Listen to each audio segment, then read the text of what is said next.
पितामह ने कहा कि युधिष्ठिर, यदि आदमी में क्षमता हो, ताकत हो और आंखों के सामने अधर्म हो रहा हो तो व्यक्ति को उसे रोकना चाहिए, और यदि सामर्थ्य न हो तो वहां से उठ करके चले जाना चाहिए। अब ये बात जैसे भीष्म जी ने कही, द्रौपदी हंस गई। पितामह भीष्म समझ गए। तब पूछा, बाबा, जब मेरा चीर हरण हो रहा था तो मुझे बताओ, आप में सामर्थ्य नहीं थी? अरे आप खड़े हो गए होते तो दुशासन के हाथों को इतनी हिम्मत नहीं थी कि वो मेरी साड़ी को छू जाते। आपको तो कुछ बाण भी नहीं चलाना था, आप केवल खड़े हो जाते, कोई छू के दिखाए। यदि आप ताकतवर थे तो विरोध क्यों नहीं किया, और यदि आप कमजोर थे तो फिर उठ के बोलो, गए क्यों नहीं, उठे क्यों नहीं, वहां से चले जाते। आप उसी सभा में बैठे रहे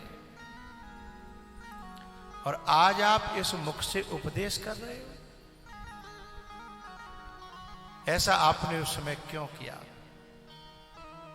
तब पितामह भीष्म ने रो करके कहा, बेटा, मैं तेरा अपराधी हूं, मुझसे गलती हुई है, लेकिन गलती का कारण बताना चाहता हूं। बोले, बताओ। भीष्म बाबा ने कहा कि बेटा, उस समय मैंने दुर्योधन का अन्न खाया था और वह अन्न खावे के कारण बुद्धि इतनी कमजोर है गई कि वो निर्णय ही नहीं कर पाई कि जा समय पे कहा करना चाहिए। ऐसे जाल से मैं फंसती चली गई, दलदल से मैं फंसती चली गई कि निर्णय नहीं कर पाई कि मैं उठ के जाना चाहिए, कि मैं विरोध करना चाहिए, कि मैं कहा करना चाहिए। लेकिन हां बेटा, आज यदि तेरे को कोई छुए तो भले ही मैं बाणों पे पड़ाऊं, मैं खड़ा होकर के उसका विरोध कर सकता हूं। बोले, आप पे तो खड़ा ही नहीं हुआ जा रहा। बोले, अब मेरे अंदर ताकत आ जाएगी क्योंकि बुद्धि काम करना शुरू कर गई है। बोले, अब कैसे करने लगी? बोले, दुर्योधन के खाए भाई अन्न में तो जो खून बन्यो वो सब निकलेगा। अर्जुन के इन बाणों से वो सारा रक्त निकल गया। अब मैं विरक्त हूं, उस समय में विरक्त नहीं था।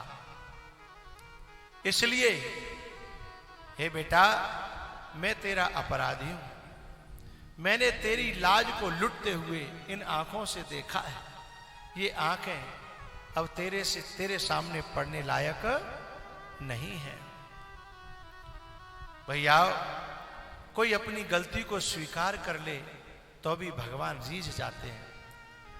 मरना तो उनका है कि गलती करते भी हैं और गलती स्वीकार भी नहीं करते। गलती करते भी हैं और गलती स्वीकार भी नहीं करते।